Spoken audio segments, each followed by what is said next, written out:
Hi friends, welcome to To IELTS. So this is our first video with IELTS, and I would just like to introduce IELTS to you in this particular class. Many of you here looking for, to go abroad or to study abroad or to work abroad would already know about IELTS. But then since we're starting, we'll just start with a little bit of, details about IELTS. Okay, so just an introduction towards IELTS. First question would be, what is IELTS? At least one of you wouldn't know what IELTS is, and that's why I'm doing this video, so that all of us know what IELTS is about, okay? So IELTS is the International English Language Testing System, and it's a language test that you want to attend if you want to migrate to a native English speaking country for work or for immigration or for study purpose, okay? So you being in a third world country, especially you being to Kerala or India as such, we don't speak English here as our first language, okay? It's not even our second language. So in that case, we will have to attend this exam in case we want to go to a country where English is their first language, okay? That is why we have this test. This test is just to check your English language proficiency, just to see if you can communicate in English well when you are in a different country, whether you can listen to what they are saying, whether you can understand what they say, whether you can communicate to them with the level of English that you have, or whether you can read things, whether you can write things, etc, etc. Okay, so this test actually has 4 modules. Like I told you, this test is completely about whether you will be able to communicate in English. And communication is not just about speaking, right? It's also about listening, reading, writing, and speaking. So, IELTS, having the same, purpose, has put 4 modules into the test, which is listening, reading, writing, and speaking. Okay, we'll get into all the modules in detail. We'll get into what the test is about in each module and what are the question types that you will have to learn and all that. But this is just a first introduction class that we'll have just to know about IELTS. Okay, now there are 2 types of IELTS tests. Some students who come to us wouldn't know which they belong to, which test will they have to attend, because they are not really aware that there are 2 types of tests in IELTS. But then we have 2 types. One is general training test and the other one is academic.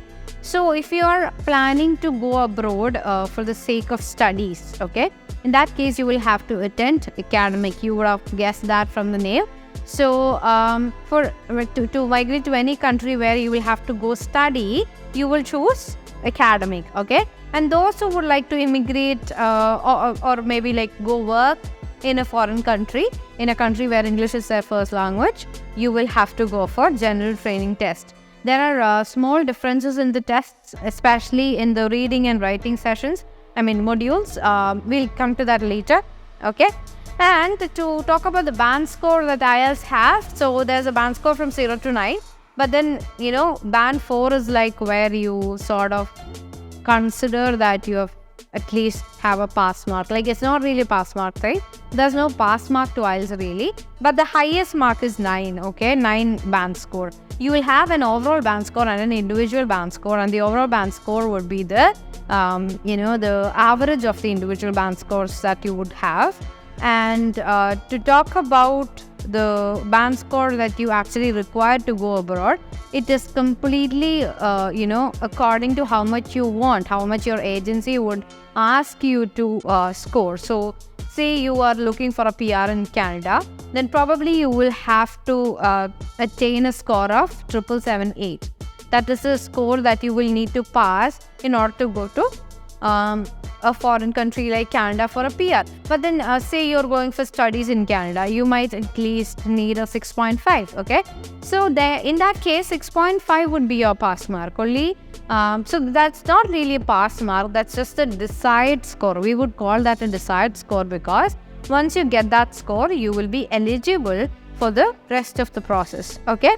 So, how you take a test date for IELTS is, in India, we just have IDP as the only test body for IELTS, okay? So, IDP is the sole test body. So IDP will have its dates for both the exams every month. Like, academic would have at least 4 days in a month. General would have at least 2 days in a month, 2 dates in a month. So you can choose those dates by getting into the IDP site, registering for the exam. That's not a difficult task at all. You just need a passport. Even before thinking about the IELTS test, make sure that you have a passport, okay? And the test happens in 2 days, okay? Once you take a test date, you will get 2 days. One is for speaking alone, okay? And the other one is for the other 3 modules. And the other 3 modules happen in the order where you will have writing first, and then listening, and then reading. So this is basics about IELTS. This is just, very base line on IELTS. I just did this so that, some of you would gain some information from this video. So from the next video, we'll learn more things about IELTS, okay? And we'll get to know about all the modules also.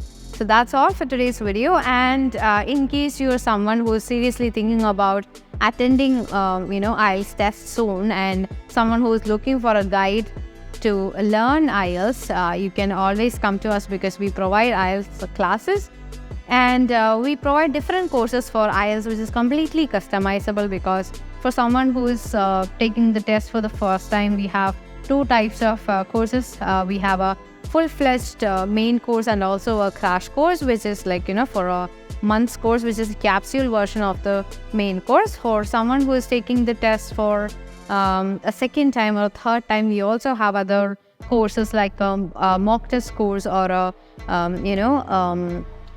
the mock test course is for 2 weeks, okay? In case you're attending, there's a 1-week course and a 2-week course. You can choose whichever.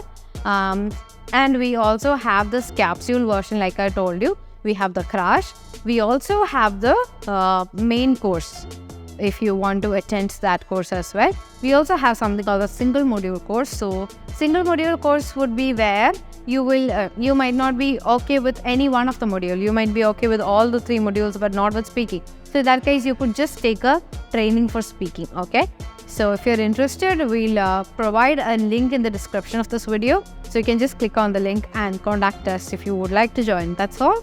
Thank you so much. We'll see you in the next video.